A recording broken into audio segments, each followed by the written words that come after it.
ამერიკის შეერთებული შტატები, როგორც ჩანს, კარგავს მნიშვნელოვან მოკავშირეს სპარსეთის ყურეში, ირანთან გაჭიანურებული ომის ფონზე. საუდის არაბეთმა მოულოდნელად აუკრძალა ამერიკის შეერთებულ შტატებს თავისი სამხედრო ბაზებისა და საჰაერო სივრცის გამოყენება ირანის წინააღმდეგ ოპერაციებისთვის.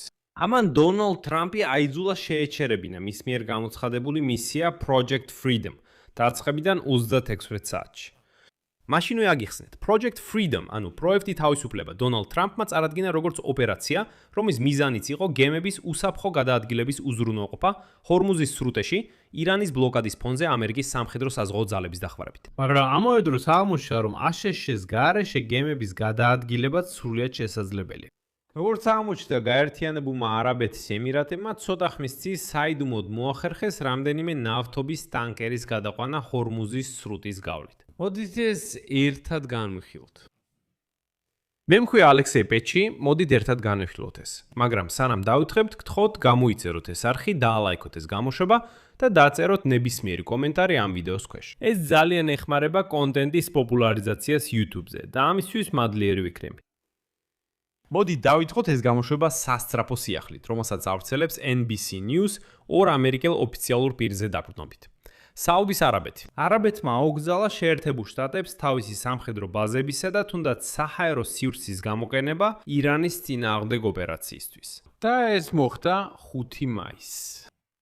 როგორც აღმოჩნდა, სწორედ ამან აიძულა დონალდ ტრამპის სასწრაფოდ გადაუდებლად შეეჩერებინა მის მიერ გამოცხადებული ოპერაცია Project Freedom. მისი დაწყებიდან სულ რაღაც 36 საათში.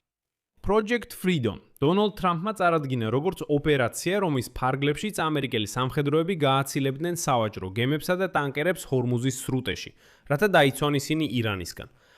თუმცა თავად ტრამპი მოგვიანებით ამტკიცებდა, რომ სინამდვილეში ეს ოპერაცია შეაჩერა, იმიტომ რომ მას თითქოს პაკისტანმა და კიდევ რამდენიმე უცნობმა ქვეყანამ სთხოვა. უთხრეს დონალდ ტრამპს, გთხოვთ შეაჩერეთ ეს ოპერაცია, არ არის საჭირო. არავითარ შემთხვევაში არ გაატაროთ სავაჭრო გემები ჰორმუზის სრუტეში, რადგან თითქოს იწყება მორიგი წარმატებული მოლაპარაკებების თავი ირანთან.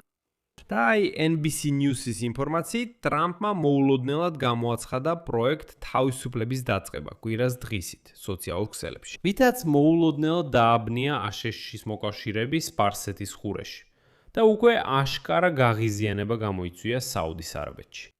იქ განაცხადეს, რომ უკვე გულწრფელად მობეზრდათ, რომ დონალდ ტრამპი მუდმივად საფრთხის ქვეშ აპენებს მათ და არც კი აფრთხილებს.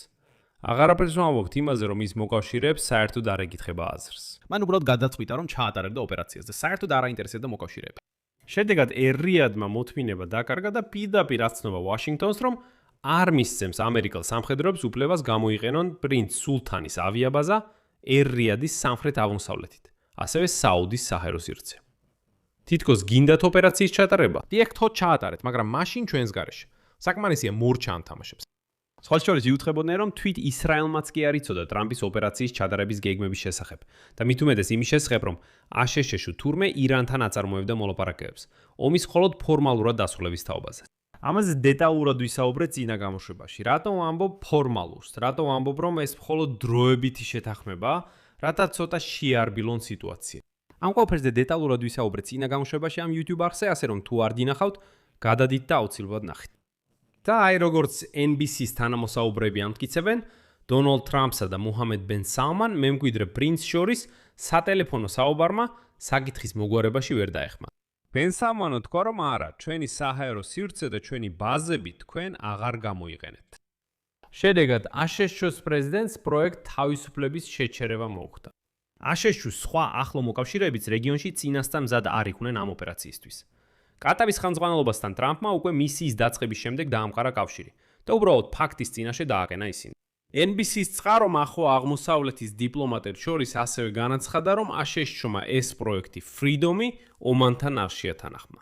ისევ, ტრამპის სოციალური ქსელების პოსტამდე.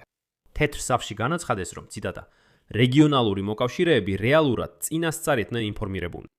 მაგრამ ასეთი დემარში საუდის არაბეთში ძალიან საჩვენებელია. შეერთებული შტატები სწორედ ავიატორებზეა დამოკიდებული. პრინც სულთანის ბაზაზე საუდის არაბეთში. გამანადგურებლები, საწვავის შევსების თვითმფრინავები და საჰაერო თავდაცვის სისტემები. რიადი ყოველთვის აძლევდა უფლებას ბაზის გამოყენებაზე ირანთან ომისთვის. ასევე უზრუნველყოფდა საჰაერო დერეფანს თვითმფრინავებისთვის. სამხედრო თვითმფრინავები კრიტიკულად მნიშვნელოვანი იყო პროექტ Freedom-ის განხორციელებისთვის. რადგან მათ უნდა უზრუნველეყოთ გემების, სავაჭრო გემებისა და ტანკერების საჰაერო დაცვა. სწორედ ამაზე გაკეთდა აქცენტი. და როცა საუდიტებმა თქვეს არა, საჰაერო სივრცე დახურულია და თვითმფრინავები ვერ აფრინდებიან, ტრამპმა მკვეთრად განაცხადა. კარგი, ჩვენ ვაჩერებთ. ტრამპის ადმინისტრაცია ახლა ცდილობს ირანთან ომის დიპლომატიური გზით მოგვარებას. და ირანის საგარეო საქმეთა სამინისტროს წარმომადგენელმა ესმაილ ბაღაიმ განაცხადა, რომ თეირანი სწავლობს აშშ-ის ახალ სამშვიდობო წინადადებას. თვითონ ტრამპმა კიდევ 4 შაბათ დილით სოციალურ ქსელებში დაწერა, რომ ომი შეიძლება დასრულდეს, თუ ირანი დათანხმდება იმაზე, რაზეც უკვე შეთანხმდნენ. ოვალურ კაბინეტში საუბრისას აშშ-ის პრეზიდენტმა განაცხადა ირანთან კარგი მოლაპარაკებების შესახებ და დაარწმუნა, რომ თეირანი შეთანხმების მიღწევას ისურვებს. მაგრამ როგორც მოგვიანებით გაირკვა, თავდაჯერებულ დონალდ ტრამპს არმუზის სრუტეში ჩატარებული ოპერაციით სიურპრიზი ელოდა. აღმოჩნდა, რომ არაბთა გაერთიანებულმა საამიროებმა ცოტა ხმის წინ რამდენიმე ნავთობის ტანკერის გადაყვანა განახორციელეს არმუზის სრუტის გავლით. ირანის მხრიდან შესაძლო თავდასხმების თავიდან ასაცილებლად გემებზე გამორთული იყო ტრანსპონდერები, რომლებიც ადგილმდებარეობას გადასცემდნენ. მიუხედავად იმისა, რომ სპარსეთის ყურის სხვა ქვეყნებმა, ერახმა, ქუეითმა და კატარმა ამ მთლიანად შეწყვიტეს ექსპორტი ან მნიშვნელოვნად შეამცირეს ფასები მყიდველების მოსაზიდად, ან როგორც საუდის არაბეთი, ნავთობი მხოლოდ წითელი ზღვის გავლით გააგზავნეს, ემირატებმა გადაწყვიტეს რისკზე წასვლა. კპლერის გემების თვალთვალის მონაცემებისა და სინმაქსის სატელიტური ანალიზის მიხედვით, აბუ-დაბის სახელმწიფო ნავთობის კომპანია National Orbital Oilcom აპრილში შეძლო ექსპორტზე გაეტანა მინიმუმ 6 მილიონი ბარელი ნავთობი 4 ტანკერზე სპარსეთის ყურის ტერმინალებით. აღინიშნება, რომ ტვირთები ან გადატვირთეს გემიდან გემზე შემდგომი მიწოდებით სამხრეთ-აღმოსავლეთ აზიის ნავთობ გადამამუშავებელ ქარხნებში, ან შეინახეს ომანში, ან პირდაპირ გაგზავნეს სამხრეთ კორეის ნავთობ გადამამუშავებელ ქარხანაში. და სწორედ ასეთი ტანკერებიდან ერთ-ერთი, რომელიც სამხრეთ კორეაში მიემართებოდა, საბოლოოდ ირანის ცეცხლის ქვეშ აღმოჩნდა. იმ დროს, როდესაც შეერთებულმა შტატებმა დაიწყო თავისი ოპერაცია სრუტის გამბლოკვისთვის და ბოდიშით ირანის არასაჭირო ყურადღება მიიპყრო, ანუ კიდევ ერთხელ ემირატებს გამოსდიოდათ სრუტის გავლა. შემდეგ ტრამპი ამბობს, გამოაცხადეთ ოპერაცია, ხოლო ემირატები კი აგრძელებენ თავიანთი ტანკერების გატარებას. და როცა ტრამპმა ყურადღება მიიპყრო, სწორედ ამ ტანკერს დაარტყეს. შედეგად ემირატები ამის შემდეგ ირანის მასიურ თავდასხმას დაექვემდებარნენ, რომელმაც როგორც ჩანს გაიგო, რომ მას ატყუებდნენ. ორშაბათს დონალდ ტრამპის ოპერაციის პირველ დღეს გაერთიანებულმა არაბეთის ემირატებმა ირანი დაადანაშაულეს უპილოტო აპარატების გამოყენებით ცარიელ ნავთობის ტანკერ ბარაკაზე თავდასხმაში. ამიტომ ჩდება კითხვები, თუ როგორ დაიწრეს სპარსეთის ყურის ქვეყნები დონალდ ტრამპის ნებისმიერი ინიციატივის აღქმა და რას მოაქვს ეს მათთვის უფრო მეტად. ზიანს თუ სარგებელს? აქ დავაყენებ ბევრ წერტილს.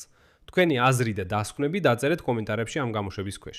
გამოიწერეთ არხი, დააცკაპუნეთ ზარზე და არ დაგავიწყდეთ ლაიკის დაჭერა. თუ გსურთ ამ YouTube არხის მუშაობის მხარდაჭერა, ამისთვის მადლიერი ვიქნები. ამას შეძლებთ ნებისმიერი დონატის საშუალებით, ბმულებზე და რეკვიზიტებზე.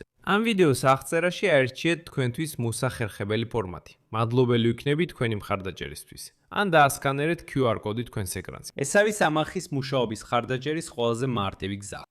და გამოიწერეთ ჩემი Telegram არხი, Pechi News-ი. ბმული ასევე მოცემულია ამ ვიდეოს აღწერაში.